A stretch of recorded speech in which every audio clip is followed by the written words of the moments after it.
We're going to move on to the United States and Canada during this modern era. So when we look at changes in the United States, first off, Andrew Jackson is going to run for president as really the first common man president. And that's what ultimately won him the presidency. He ran for the common people in America and wasn't from the upper aristocracy. And as a result, under his presidency, we see a real expansion of democracy in the United States. And by the end of his term, we're going to see most adult white men were able to vote and hold political offices as well. This is also a period of rapid westward expansion. The idea of manifest destiny. The United States was destined to control all of the territory from the Atlantic to the Pacific Ocean. And so the US is going to purchase the Louisiana territory from France. While Napoleon was fighting in Europe, he sold that territory to the United States. He needed money back in Europe, and that's going to double the size of the United States. The Mexican-American War, which was really sparked by Texas. Texas declares independence in 1836, and then in 1845, they are annexed by the United States. Well, Mexico protests this annexation, and that ultimately leads to war between the United States and Mexico. And the United States is going to defeat Mexico, and under the Treaty of Guadalupe Hidalgo, the United States is going to gain most of the territory from Texas across to New Mexico and through California, and paid Mexico a total of $15 million for all of that territory. As the United States continued to push west, however, it also led to an increased conflict with Native Americans. And so many Native Americans are going to be pushed on to marginalized lands.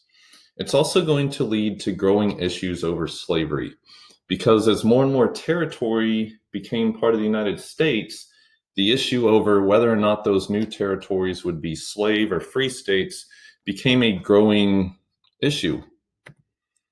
And so this is ultimately going to lead to the outbreak of the US Civil War. And the big issue here was that the northern part of the United States had industrialized. And so there you had your factories, and they really weren't reliant on slavery anymore. Meanwhile, the South was still very much an agricultural economy, and they depended on slavery to produce on these plantations. And so it's those economic differences that led to these differing views on slavery, and ultimately that's going to lead to the outbreak of the US Civil War. So the US Civil War starts with the election of President Lincoln. And Abraham Lincoln, many in the South feared that he was going to abolish slavery. Well, in reality, he had never said he was going to abolish slavery. What he stood for, he was against the spread of slavery. And so when he wins, though, many Southerners were afraid of this. And so with his election, 11 Southern states are going to secede from the Union. And this is going to lead to the outbreak of the US Civil War.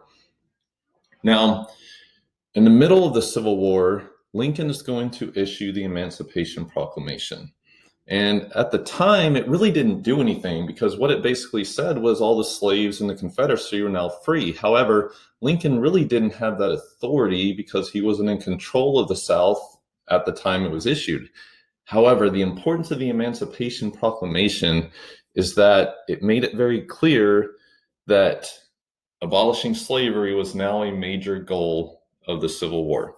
And so as the Civil War drug on, the advantages of the North, the factories, the bigger population, the fact that most of the railroads were in the North, those advantages became too much for the South to overcome, and ultimately the North wins. And as a result, slavery would be abolished in the United States with the 13th Amendment. So this is a famous image of manifest destiny.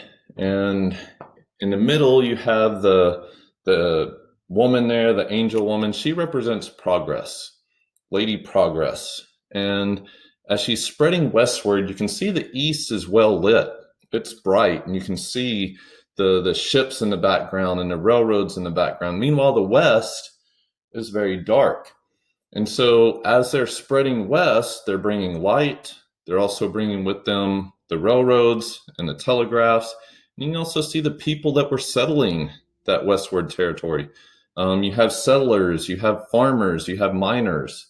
And so it's a good image that really represents that idea of manifest destiny. Shifting now to Canada. First off, Canada's independence is going to come without war. It's going to come very gradually over time. So one of the big issues in Canada at the beginning of this era was growing conflict between the English-speaking people and the French-speaking people. The territory that would become Canada had originally been settled by the French as they set up trading posts. Well, after the 7 Years' War, Britain gains most of that territory. And so British began to settle in Canada as well. And after the American Revolution, many people that were still loyal to Britain are going to flood into Canada as well. And so it led to this growing mixture of French and British-speaking peoples. However, several things are going to help kind of bring Canada together. One was actually the War of 1812. The War of 1812 was a short conflict between the United States and Britain. Takes place kind of in the midst of the French Revolution and Napoleon. And on a couple of occasions during this War of 1812, the United States tried to invade Canada because it was a British territory. And on all of those occasions, Canada came together and were actually able to keep the United States out of Canada. And so that helped kind of create some unity amongst the British and French-speaking peoples in Canada. And so when we look at Canada's independence, it's going to come over a period of many decades. Gradually, Britain just kind of gives more and more control to home rule in Canada. And basically, Britain wanted to try to avoid a repeat of the American Revolution. And so the Dominion of Canada would be created in 1867. And what this was a constitutional monarchy. And it created a government in Canada with a governor general who kind of acted for the British monarch. And then you had a Canadian parliament and regional governors that oversaw most of the local affairs. And Britain would keep control of most of Canada's foreign affairs until 1931. We're also going to see some similarities in Canada and the United States during this time. While the United States was kind of consumed with westward expansion during this period, so was Canada.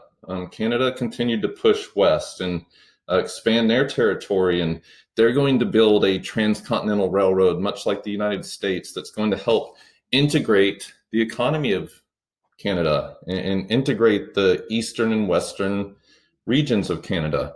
And Canada is going to become a major exporter of grain as well as dairy products.